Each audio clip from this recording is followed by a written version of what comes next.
Okay, so for the sake of the video, I'm going to reset the quiver because, as I stated in the hoop itself, whatever you do, if you turn it off or if you change your quiver, it remembers everything that you do. So if you have it sped up really fast or you have it slowed down and then you turn it off, that doesn't reset it. It doesn't go back to what it was. It will remember everything that you did.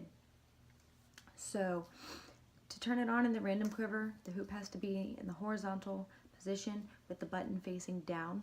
So if you look at the little page here at the bottom, it shows that the button is at the bottom here.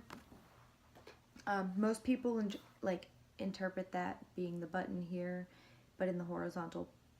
You can actually do it in any position as far as I know.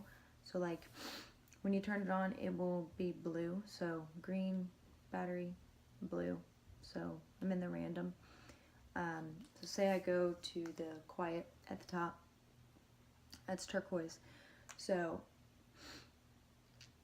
to do it again, horizontal, button facing down, I'm gonna have it over here at the 9 o'clock, but facing down. It's going to turn on and it'll be blue. So I'm still in the random quiver. I'm gonna turn the brightness down just so you can see this a little bit better because it is a little bright. I think it helps for you to see it a little bit better. No, I want it on 2.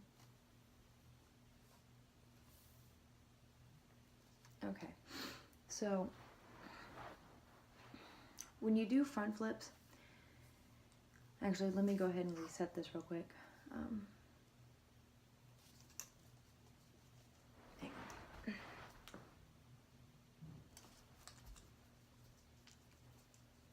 So now it's back to its original setting of, if I'm not mistaken, I think it's like every 5 seconds. So every 5 beats per minute it changes. So you can actually count them to see. So 1, 2, 3, 4, 5. And then if you count it correctly, it should be like 1 Mississippi, 2 Mississippi. You'll see that it changes. So to speed this up, every time you do a front flip, you will increase the speed by 3/4 of a second. So if you want to speed them up quickly, the example that they give you in the book is 7 steady front flips, and if done correctly, you should be at about, if I'm not mistaken, I think it's 60. Yeah, you'll be at about 60 beats per minute. You can go up to 90. So what you can do is do the 7. So I'm going to do it so you can see it. So, but if you do the front flip correctly, every time that you do it, you will change the display. And if you keep them steady, you can get to 7, whatever. You see now how it's changing a lot faster. So what I'm going to do is I'm going to go back, like, I don't remember how many times I flipped, so I'm just going to go back 7. And you'll see the display slowing down. 1, 2, 3, 4, 5, 6, 7. So now you see that the rate in which this is changing has slowed down. But then you see that every time I do the front flip properly, my display is changing. So if you're just, it's not going to like pick up every time that you flip to change it, but it is going to catch every little flip, and then sooner than later the little flips will add up and it'll just keep changing. So say you want to see how it's like moving really quick now. To turn off the shuffle, you put the button at the 3 o'clock position. I'm pretty sure you can do it at the 9 too, but I just always put it at 3. You're going to do a backflip. Red means that you are now in manual. It is not going to change unless you change it. So if you do a front flip, you're going to get different displays. If you do a backflip, you're going to get truly random hoops, but you're not going to go back to the same one that you just saw. So,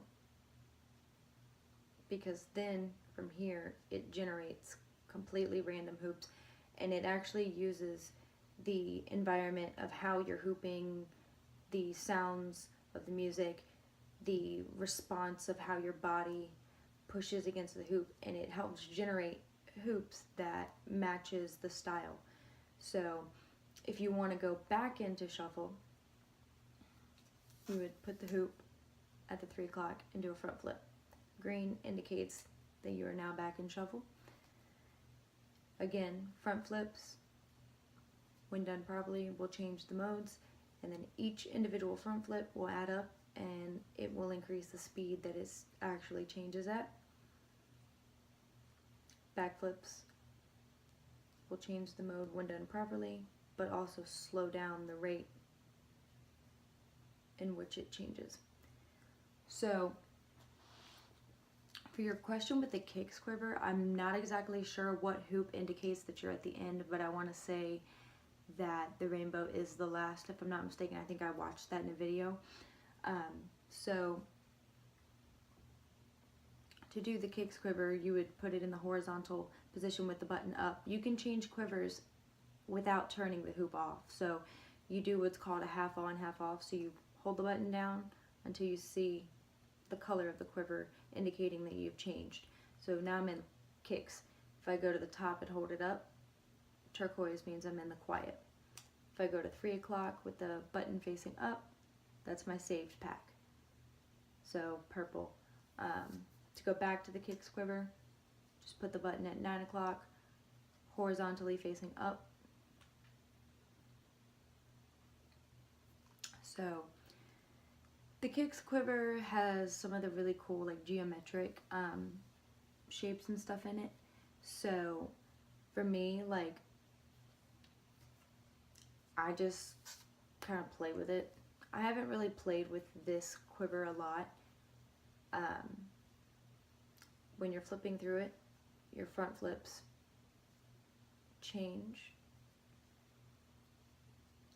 and you'll notice that they repeat when they do this. So that's how you'll know that you've gone through the hoops when you see them come back.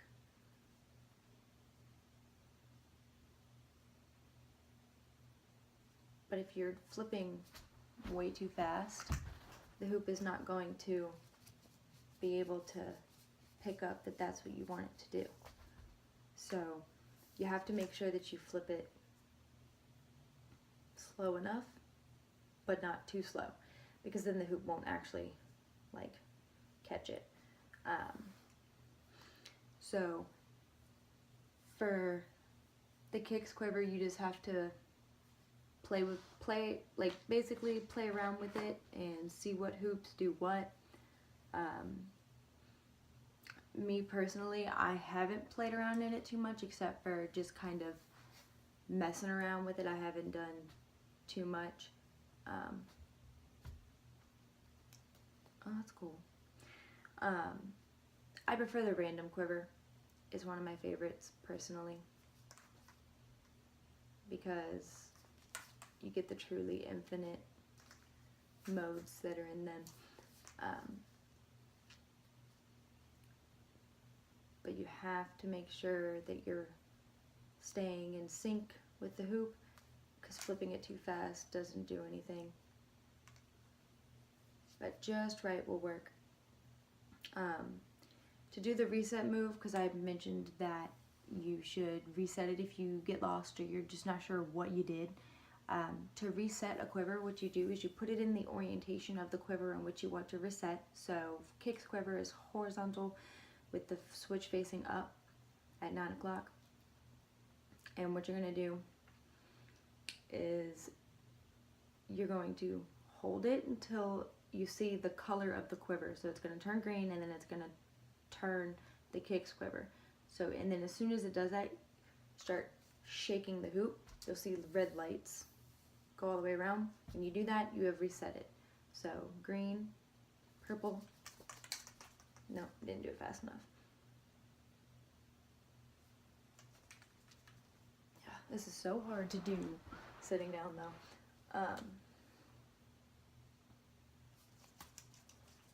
So you see how the red is filling the hoop up? Now it's reset. So anything that you did or anything that you changed or whatever, it's not going to remember the hoop that you were in. So, because like you said that you were getting stuck in the rainbow quiver. I mean, yeah, rainbow hoop. Let me see if I can find that one for you.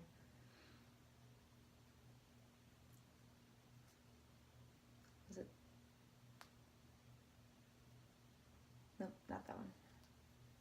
You had the full rainbow. There we go.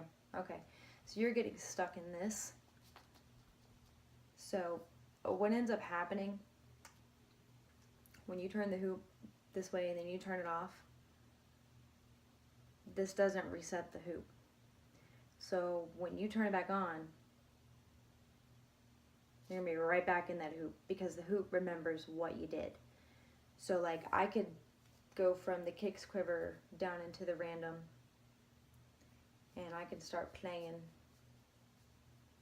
and be like, woo, so fun, woo. Okay, then you go back into the kicks quiver. Your best friend's still here. The hoop remembers what you were doing and the speed that you have it at and all of that. So for you, because you're flipping way too fast, it's not changing. So just slow it down. And then if you want to reset it completely because you don't want it to open back up into the hoop that you were in, just hold it till it flashes and then start shaking. This will reset that quiver so it will not remember anything that you did. So I hope that helps. If not, let me know.